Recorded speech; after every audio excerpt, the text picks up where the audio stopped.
দীর্ঘ ১৭ বছরের প্রহর শেষ হচ্ছে অল্প কিছু সময় পর।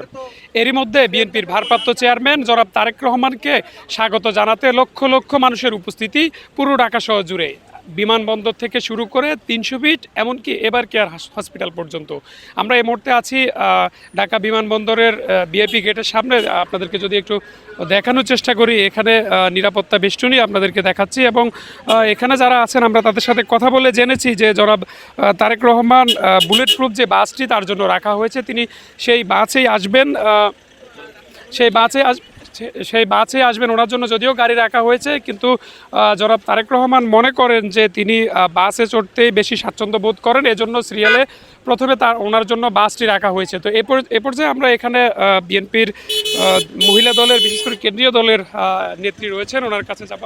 দীর্ঘদিন পরে আপনাদের রাজপথে যার জন্য এই অপেক্ষা করছিলেন, ১৭ বছর পরে আপনাদের সেই কাঙ্ক্ষিত নেতা আসছে, আজকে কেমন লাগছে অপেক্ষা?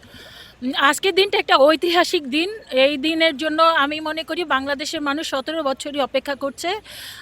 বাংলাদেশের কাঙ্ক্ষিত নেতা, বাংলাদেশের একমাত্র নেতা, যিনি বাংলাদেশের স্বাধীনতা, সার্বভৌমত্ব, গণতন্ত্র রক্ষার একমাত্র কাণ্ডারি, সেই নেতা দীর্ঘ ১৭ বছর তাকে প্রবাসে থাকতে হয়েছে।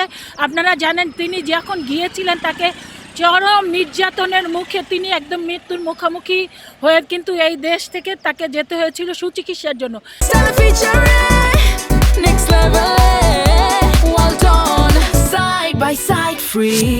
তারপরে ফ্যাসিস্ট সরকার, যেই মাফিয়া সরকারটি ছিল, তারা আমাদের প্রাণপ্রিয় নেতা, আগামীর মানে বাংলাদেশের নির্বাচিত প্রধানমন্ত্রী হবেন যিনি, তাকে কিন্তু বাংলাদেশে আসতে দেওয়া হয় নাই।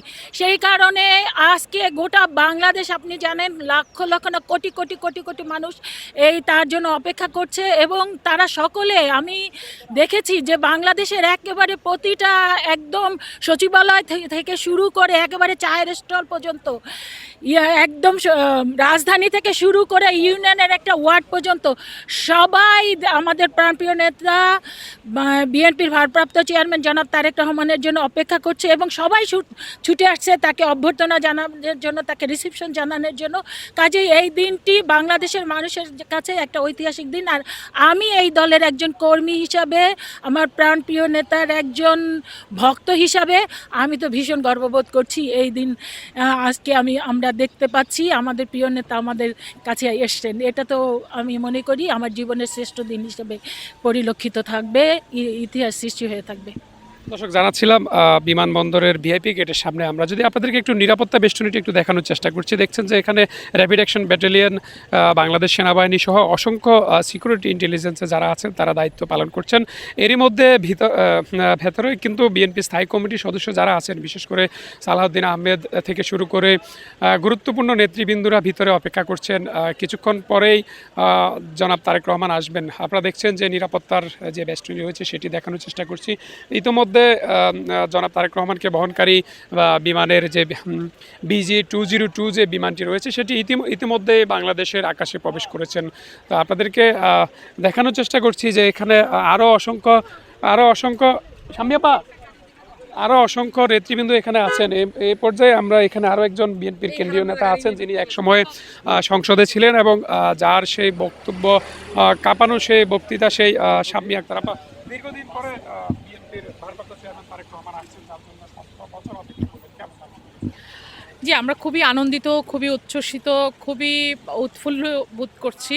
আজকে সারা বাংলাদেশের মানুষ আজকে আনন্দিত এবং একটা উৎসবের আমেজ বিরাজ করছে সর্বত্র এবং সকলেই আনন্দিত, কারণ বাংলাদেশের মানুষ, তাদের প্রিয় মানুষ, তাদের অন্তরের মানুষ, তাদের আত্মার আত্মীয় বিএনপির ভারপ্রাপ্ত চেয়ারম্যান জনাব তারেক রহমানের এই দেশে ফেরাকে কেন্দ্র করে তারা অধীর আগ্রহে অপেক্ষা করছে যে তারা কখন মানে তার এই বিমানটি এসে বাংলাদেশের এই মাটি স্পর্শ করবে এবং আমরা সকলে তাকে দেখতে পাবো।